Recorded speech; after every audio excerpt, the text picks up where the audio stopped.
What's up everyone, this is Preheat, and today we're going to be talking about Mage Tower. So Mage Tower is back. We actually have access to this Legion content once again. It is available through the same NPC that you're familiar with, right? Over in the Legion Dalaran, if you just take that teleport over to there, and you fly over to the Broken Shore, this island right here. This is the NPC we want to talk to.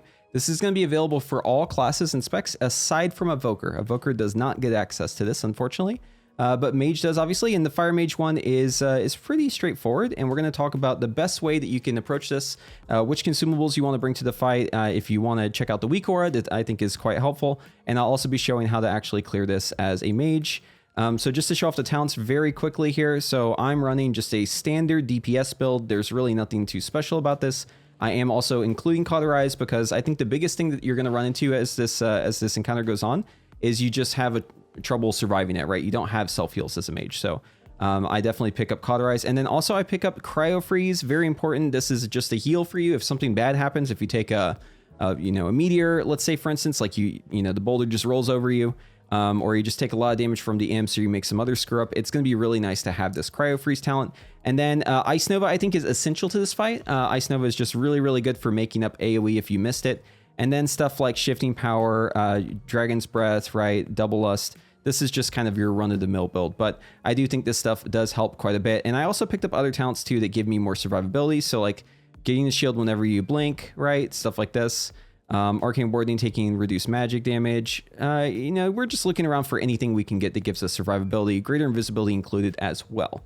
So anyways, these are the talents, and I'll have the import string down in the description below. All right, so in terms of how the fight actually works, I do have a WOWHEAD guide on this, and I recommend you read it if you want the nitty gritty, the fine details on these ads.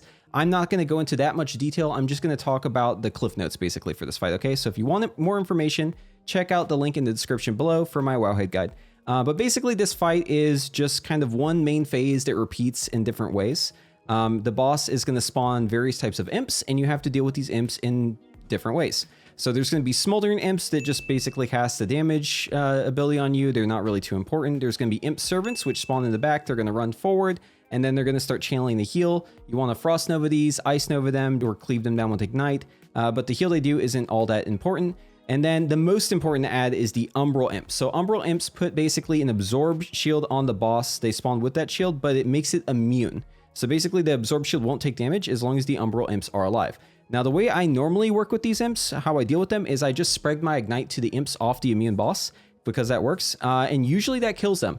But every once in a while, an imp will either dodge the Ignite, it just won't get ignited because it's like out of range for some reason, or maybe the Ignite ticks on it, like in the example I'll show in a little bit, but it doesn't quite kill the imp. So I recommend you actually look at these imps and you make sure that they're dead. I didn't really do a good job of this in the pull I'm about to show, but obviously you can still pass this fight even if you don't do it perfectly. But make sure you kill the Umbral Imps. They are #1 priority. And then we also have Fuming Imps, which aren't too important to really worry about. They kind of just chase you around and try to explode on you. As long as you're moving, they'll have a hard time getting to you to actually do the explosion. So I recommend just Ignite spraying to these imps just like the other ones, and just let them run around. And hopefully, if it does end up exploding, then you're far away from the explosion. They can be an issue if you let a whole bunch of them go off, especially during the phase 2 of the fight. But really, truly, you should just be spreading Ignite to these imps, and they should just die on their own. And if you see them casting, you can just Dragon's Breath them, right? That's another way to deal with them. So just don't let them drop that Plague Zone. But basically, the boss starts in the middle of the room, and then once you hit around 50%, the boss is going to teleport up top. And that's going to be kind of the hardest part of the fight because you're right where the boulders are spawning. So make sure that you're dodging these boulders that are rolling at you. And then once you hit around 30%, the boss is 33%-ish, the boss is going to teleport all the way back to the very, very front of the room. And it'll just keep bouncing back and forth at that point if you don't kill it. So you really just have to worry about dodging stuff on the ground, right? Obviously, don't stand in fire, don't stand in plague, don't get hit by a boulder, right? These are the most important things. Focus the ads down, they're important, right? Even if you have to target the imps to kill them, that's totally fine. But usually in cooldowns, you can just spread Ignite to them and just pretend like they aren't even there, right? And then if you're having a lot of trouble with the imp servants running forward, just make sure that you're using Ice Nova and Frost Nova on these, but just be aware of the spawns, right? And if you're wondering when things are going to be spawning, I recommend just, once again, just click the Weakaura, download the Weakaura and use that. It's really, really good. You can also go get a trinket from old content. It's called Terminus Signaling Beacon. Really, really good trinket if you want to just obliterate the ads. And remember, this is time walking, right? So like an old trinket like this is still going to work really, really good. And it's going to do a bunch of AoE damage. All right, so we'll talk about consumables now. So in terms of consumables, this is a time walking encounter. So if you zone in, I'm not actually going to fight the boss here, but if you zone in, you'll see that you're scaled down, right? So a lot of the stuff that might be really good and expensive right now is just not really going to do too well in here. So just to give you an example, right? Like these potions say that they give you like 577 of the stat, but if you use them, you'll notice it only gives you 30 of your primary stat, right? So don't be using expensive consumables in here. It's going to be a waste of money if you do. But the consumables that you do want to use are going to be stuff like Flask of Endless Fathoms. This one is quite good in time walking. Embalmer's Oil. I liked using this oil over the damage oil, Shadow Core, because this gives us healing and it also gives us a absorb shield if we're full health. I think that this one is just better than the other ones, right? So I recommend as a fire mage going with the embalming just because it gives you additional free healing. And really the worst thing about this fight as a mage is the fact that you cannot heal yourself. So I definitely recommend running the Embalmer Oil here. Okay, and some additional consumables that you don't actually need, but they might help you out if you're close to a kill and you just need a little extra push. It's going to be stuff like the War Scroll of Fortitude. This does not work above level 50. It's a budget-powered Fortitude, but you are actually level 45 in here, so this will work in time walking. We also have Cinnamon Bonefish Stew, which is a really, really good secondary stat food. There's a better primary stat one, but it's pretty expensive. This one's like 1 gold each. And then, of course, you want healing pots. It doesn't matter which one, just get whichever one is cheapest. For me, that's the rank 3 on the current content. And then we also have potions of Unbridled Fury. These actually do quite a bit of damage. Definitely recommend these for, doing the pull or just on cooldown. But if you don't have them, you can also go with the Potion of Spectral Intellect. This one is fine too. Just whichever, you can just use whichever potions you had from the previous expansion before you leveled up. Okay, one last thing before we actually do the encounter, I want to show this off. So there is a Weakaura that's very, very helpful for this fight, and it does make a sound for you to kind of give you a cue that something's about to happen here. So it's called Agatha Group. It's in the description below if you want to get a link to that. It's the old Weakaura. It still works just fine though. And this is going to give you alerts for whenever, various things are happening, like you need to interrupt the boss, if the boss is healing, if there's plague that you need to, move out of. A shield is coming up soon. This is great. This is like a combat timer. We also have a timer for when the heal is going to happen and also for the shield amount so that we can see how much the boss has. So if you're learning, I definitely recommend getting this Weakaura right away and then playing with it. And we'll go ahead and show an example of just killing the boss here. So we're going to wait through this RP, and at the last second, we're going to pop Mirror Image, and then we're going to get ready to do some big damage on the boss. We do have Fire Starter here, so we're just going to focus on getting our SKB ready. We'll also spray Ignite to the ads. They are going to do some damage to us. That's totally fine. All right, here we go.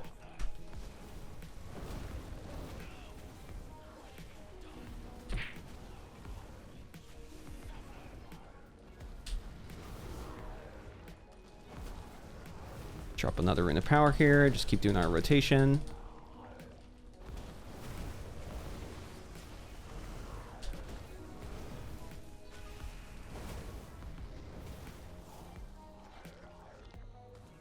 Get an SKB burst here, and I do have...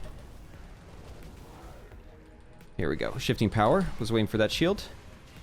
Interrupt the boss. Dab on the hater right there, the Fuming Imp. Don't let him cast that circle if you can avoid it. Oh, and then the boss pushed right here, so we're going to go ahead and kill these imps really quick just to finish them off.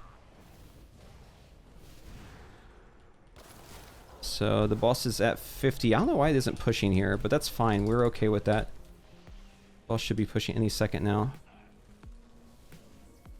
Just going to slow roll it. Oh, it looks like it healed maybe just slightly. That's why. There it goes. All right, it pushed. All right, perfect. So this is what we want. So we've got Combustion ready, and the SKB is almost ready as well. We'll go ahead and kill this imp really quick. Okay.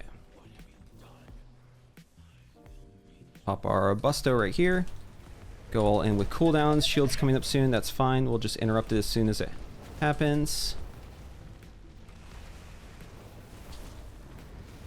Frost Nova these ads while we're busting.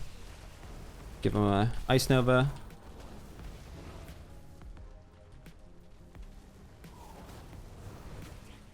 They die to Ignite. Perfect. We'll spray Ignite to these ads too with Phoenix Flames. And these should all just die before they do anything. Just like that. We'll hardcast a couple Pyros. Just to get these procs out.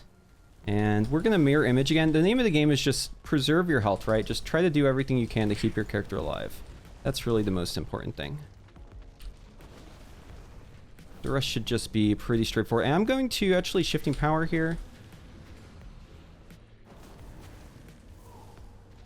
And we have ads spawning. That's fine. Ice Nova these. Didn't hit that one. That's weird. All right, that's fine. Oh, we had a bust, and that ad did explode, but it's fine because we're actually leaving this area. So let's turn around.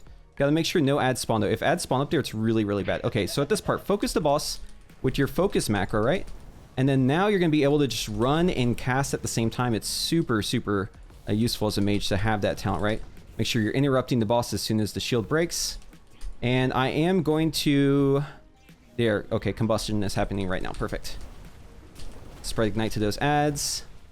This ad's gonna make a plague zone, that's fine. So rewatching the footage here, I didn't realize it, but this ad didn't die, this Umbral Imp. Make sure you kill all of the Umbral Imps before moving on. Just keep spreading the ignites. Looks like they missed that ad. That's annoying. We'll just dab on that one. Spread ignite to it. Nobody's back here. Blow them up.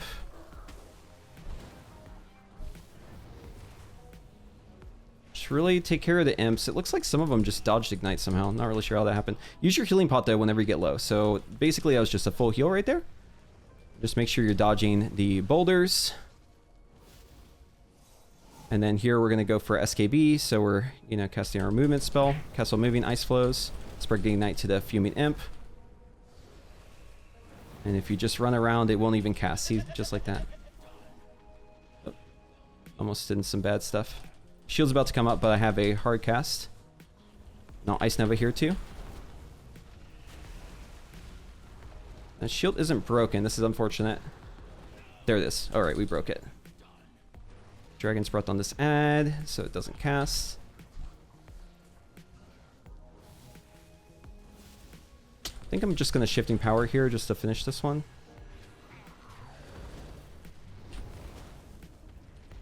All right, and here it is, the finale. Are you ready? So we're going to begin casting SKB here. We're going to combust, pop our lust, and just send the boss. Full cooldowns, everything you got. Just give the boss everything. Combust on them. There it goes. The boss has teleported up top. Sometimes this happens if you take a little bit. It's fine though. Just make sure you kill the ads on the way. And we'll just SKB on it one last time. Should be enough to push the boss over. Spread ignite to that fiend. We'll Ice Nova here too in a moment. We have a shield lining up, so I want to make sure I break this shield right away.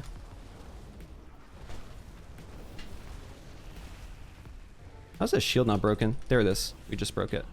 And just for fun, I'm going to Ice Block here and just full heal. Because we have a little bit of a lull in the fight. Just to show you how much you've got, these tools available to help you out. Just going to sit in this block full, like so. And then you can even alter time if you want. This definitely helps quite a bit as well. All right, we could even take a meteor if we wanted to here. We've got Cauterize and everything available. We're not going to, though. We're just going to kill these imps the old-fashioned way. And we'll just finish off with a shifting power. And there it is. All right, yeah, so I mean, that wasn't the cleanest attempt. I was obviously like talking through it the entire time, so was a little bit distracted. But as you could see, even slow rolling it, even showing like situations where, not ideal things happen, right? Like the boss teleports during your cooldowns, or you take a, maybe a meteor into the face, or you just take a bunch of damage you have to heal up. It doesn't really matter. As long as you are focusing on keeping yourself alive, the fight should go down pretty quickly. And as you can see here, right, the embalming oil, I was talking about this before. Look, it did quite a bit of healing. It was 22% of our healing there. All right, and that's going to be it for today. So if this video helped you get your mage tower done on your fire mage, be sure to give this video a like. And if you want to see more of this content, be sure to subscribe, and I'll see you in the next one.